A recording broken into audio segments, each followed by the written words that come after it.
Real estate മാർക്കറ്റിൽ invest ചെയ്യാനുള്ള ഏതാണ് ബെസ്റ്റ് ടൈം എന്ന് വെച്ചാൽ അങ്ങനെ ഒരു ടൈമും ഇല്ല. കാര്യമെന്ന് പറഞ്ഞു കഴിഞ്ഞാൽ റിയൽ എസ്റ്റേറ്റ് ഡൗൺ ആകുമ്പോൾ നിങ്ങൾ ഇൻവെസ്റ്റ് ചെയ്യാൻ വേണ്ടി നിൽക്കുകയാണെന്നുണ്ടെങ്കിൽ ഈ ഡൗൺ ആകുമ്പോഴത്തേക്കാണ് മില്യനേഴ്സും വന്ന് ഇൻവെസ്റ്റ് ചെയ്യാൻ പോകുന്നത്.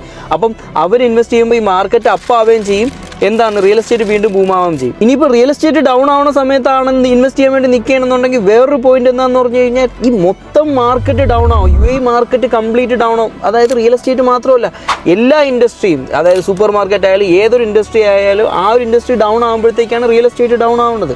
അപ്പോൾ ആ ഇൻഡസ്ട്രിയിൽ വർക്ക് ചെയ്യുന്ന നിങ്ങളും ഡൗൺ ആവും അതേ സമയത്ത്. അപ്പോൾ ആ സമയത്ത് നിങ്ങൾക്ക് ഒരിക്കലും ഇൻവെസ്റ്റ് ചെയ്യാൻ പറ്റത്തില്ല. മില്യനേഴ്സ് എന്ന് പറഞ്ഞു കഴിഞ്ഞാൽ അവരുടെ ബാങ്കിൽ മില്യൺസ് ഉണ്ട്, അവർക്കത് ഇൻവെസ്റ്റ് ചെയ്യാൻ പറ്റും, നമുക്ക് ഇൻവെസ്റ്റ് ചെയ്യാൻ പറ്റത്തില്ല. അപ്പം നമ്മൾ എന്താ ചെയ്യാനുള്ളതെന്ന് പറഞ്ഞാൽ എപ്പോഴും ഏതൊരു ടൈമും എല്ലാം ബെസ്റ്റ് ടൈമാണ്.